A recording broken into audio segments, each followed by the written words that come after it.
Good evening, everybody. It's Charlie, and welcome back to another video on the Chatting Leeds YouTube channel. Hope everyone's had a great day so far.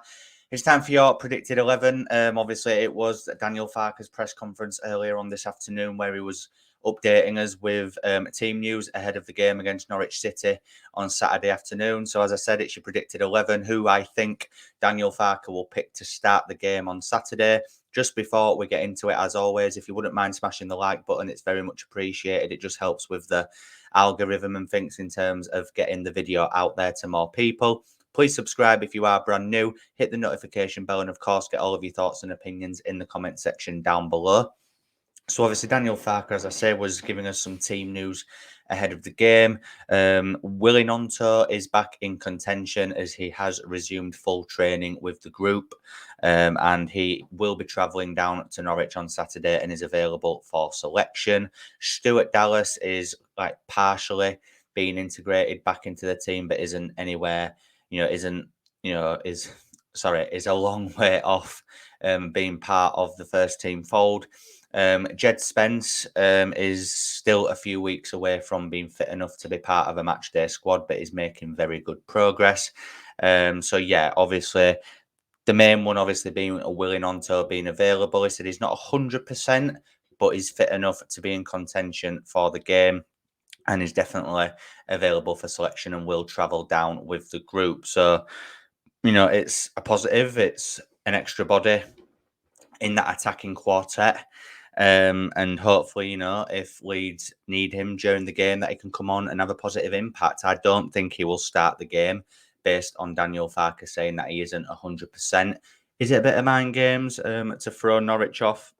I mean, it could be, but I don't think Daniel Farke would lie about anything like that. So, yeah, I don't think Gnonto will start, but it's definitely a plus to have him back in the team. And the sooner Jed Spence is available, the better, so that we can really start to utilise that right-hand side and really start to make teams suffer on that side as well. It'll be really good to see him link up with either, Somerville, Dan James, Jadon Anthony, whoever it is on that side of the pitch. So, yeah, it'll be really good to see. So, yeah, based on that then, who do I think Daniel Farke will pick for the Norwich game? As I say, hit me up in the comment section, guys. Who is your starting 11? Who would you start?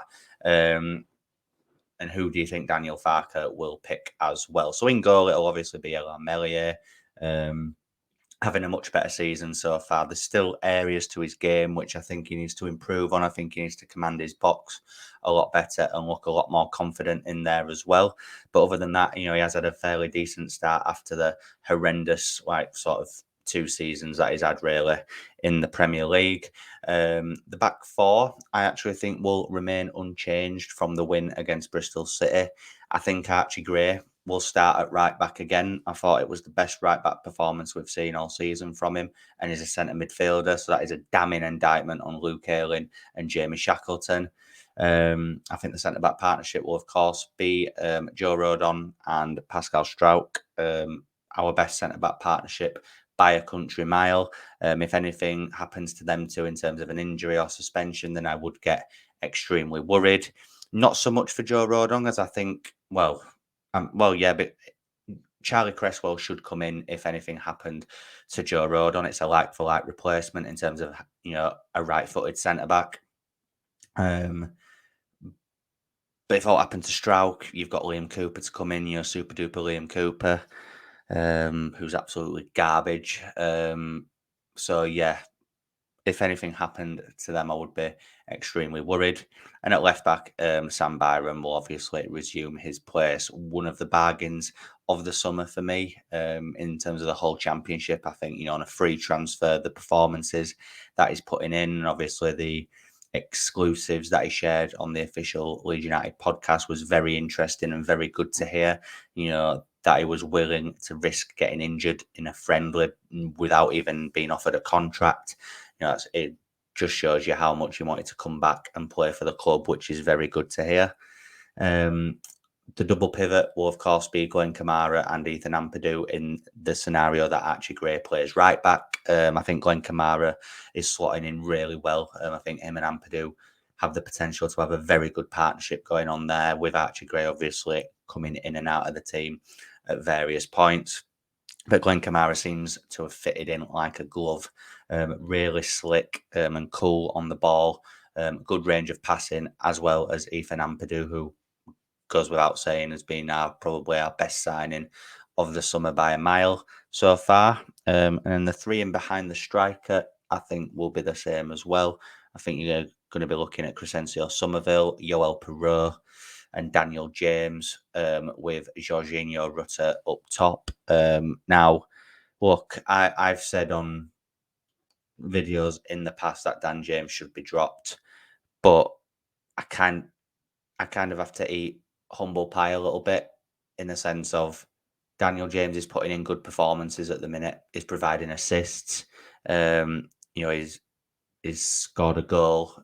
Um, so look, I have to eat humble pie and just admit that was maybe wrong a little bit. I do still think he has the odd game where he's very frustrating to watch. Could be the new Jack Harrison in terms of being hot and cold. But at the minute, even at international level, is creating goals. So he deserves to start the game. Um, Perot, I want to see have more of an impact as well. Yes, he can score goals, but I think he isn't the best presser. And I think Leeds United play better when the press is on point. In terms of winning the ball back in the opposition half. Hopefully, he can add that to his game. But if not, you've got Rutter, James, and Somerville that can hopefully apply that press in an effective way.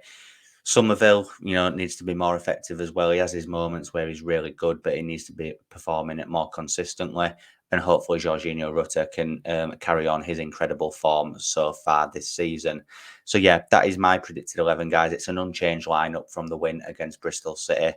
And I think that team can definitely cause Norwich City some problems. I will be doing a live preview on the channel tomorrow evening. So make sure that you tune in for that. When I'll be giving my thoughts on the game and also getting your guys' thoughts and opinions live as well, which will be good. I'm really excited for that. On your way out of this video, guys, really hope that you've all enjoyed it. If you wouldn't mind smashing a like, that would be very much appreciated. Please subscribe if you are brand new, hit the notification bell, and of course, get your opinions in the comment section down below. And I'll see you tomorrow night. Cheers.